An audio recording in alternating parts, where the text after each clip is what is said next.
শুক্রবার ঢাকার অদূরে মুন্সিগঞ্জের মেঘনা নদী থেকে উদ্ধার হওয়া লাশ হিসেবে উদ্ধার হলেন সাংবাদিক বিভু রঞ্জন সরকার।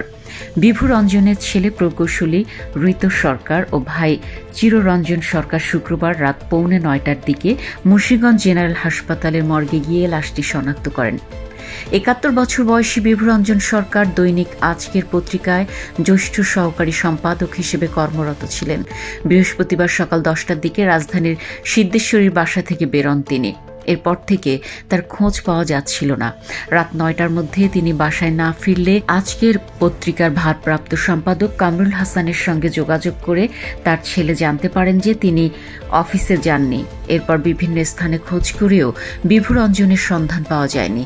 তার নিখোঁজ হওয়ার কথা জানিয়ে বুধবার রাতেই রমনা থানায় জিডি করেছিল তার পরিবার। শুক্রবার বিকেলেই অনলাইন সংবাদ মাধ্যম bdnews24.com-এ খোলা চিঠি শিরোনামে বিভু রঞ্জন সরকারের একটি চিঠি লেখা প্রকাশিত হয়। সেখানে বলা হয়, বৃহস্পতিবার সকাল 9:15টায় চিঠিটি তিনি তাদের মেইল করেছিলেন। জীবনের শেষ লেখা হিসেবে এটি ছাপতে পারেন। এই ফুটনোট সহ ওই লেখায় বিভু রঞ্জন সরকার দীর্ঘ সাংবাদিকতা জীবনের গুরুত্বপূর্ণ নানা ঘটনা, বর্তমান অন্তর্বর্তী সরকার ও গণমাধ্যম পরিস্থিতি, নিজের ও ছেলের অসুস্থতা, মেডিকেল পাস, সরকারি কর্মকর্তা মেয়ের উচ্চতর পরীক্ষায় ফেল করা, বুয়েটে থেকে পাশ করা ছেলে চাকরি না হওয়া এবং নিজের আর্থিক দৈন্য নিয়ে হতাশা উল্লেখ করেন। মানুষ সৎ জীবনযাপন করে টিকতে না পেরে হতাশ হয়ে যদি নিজ থেকে আত্মহননের পথ বেছে নেন, তার দায় কিন্তু সরকারকেই নিতে হয়। আজকে এটা সকলেরই জানা যে সৎ জীবনযাপন করে বাঁচার উপায় নেই। সাংবাদিকদেরও সকল বেলা বাজারের থলে নিয়ে ছুটতে হয়, তখন পকেটে আর বাজারের সামঞ্জস্য করতে না পারলে হতাশ হতে হয়। ছেলে মেয়ের চাকরি না হলে হতাশ হতে হয়, নিজের ও প্রিয়জনের চিকিৎসা দিতে না পারলে হতাশ হতে হয়। কারণ সাংবাদিকরা সাদা পাথরের খবর বের করে, কিন্তু সাদা পাথর বেচে জীবিকা নির্বাহ করেন না।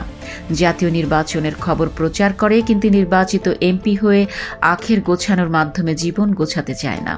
চাঁদাবাজির খবর প্রচার করে, কিন্তু নিজেরা চাঁদাবাজ হতে চায় না। কিন্তু সাংবাদিকদের ঘরে চুলা জ্বলে কিনা সে খবর কেউ প্রচার করে না। দল আসে, দল যায়, সংস্কার আসে, সংস্কার যায়। সাগররণী হত্যার বিচার তো হয় না। ওই বিচার হতে কোনো সংস্কার লাগে না, সংবিধান সংশোধন লাগে না, হাইকোর্ট স্বাধীন করা লাগে না। তবুও সে বিচার হয় না। আমরা শুধু বলতে পারি, লিখতে পারি, সাগররণী হত্যার বিচার চাই। গাজীপুরের আসাদুজ্জামান তুহিন হত্যার আসামিদের গ্রেফতার ও বিচার চাই। বিভু রঞ্জন সরকারের মৃত্যুর কারণ শুধু অভাবজনিত হতাশা নয়, পেশাগত কাজে সরকারের অন্যায় হস্তক্ষেপও এর জন্য কম দায়ী নয়। পত্রিকার সম্পাদকীয় পাতায় গত বছরের 5 আগস্ট পরবর্তী পরিস্থিতি নিয়ে বিশ্লেষণমূলক একটা লেখা তার দায়িত্বে ছাপা হয়েছিল। অন্তর্বর্তী সরকার প্রেস উইং তা সহজভাবে নিতে পারেনি। তারা চাপ দেন পত্রিকার সম্পাদককে, সম্পাদক চাপ দেন বিভু রঞ্জনকে। 50 বছরের বেশি সাংবাদিকতায় অভিজ্ঞ বিভু রঞ্জন তা মেনে নিতে পারেননি। আওয়ামী লীগ আমলে কোনো সুবিধা না নেওয়ার পরেও অন্তর্বর্তী সরকারের সমর্থকরা তাকে লীগের দোসর বলতেন। এমনকি তার ছেলে মেয়েও এ অবমাননাকর ট্যাগ থেকে রেহাই পায়নি। হিন্দু হওয়ার কারণে তার পরিবারকে বর্তমান সরকার আমলে দুর্ভোগে পড়তে হয়েছে বলে লিখেছেন বিভু রঞ্জন। তিনি লিখেছেন, সম্ভবত এসব কারণেই তার ডাক্তার মেয়েকে এমডি পরীক্ষার ভাইভাতে ফেল করিয়ে দেওয়া হয়। বুয়েট পাস ছেলে একটার পর একটা পরীক্ষা দিয়েও চাকরি পায় না। বিভু রঞ্জন যেন স্বাভাবিক মৃত্যুর গ্যারান্টি পাচ্ছিলেন না।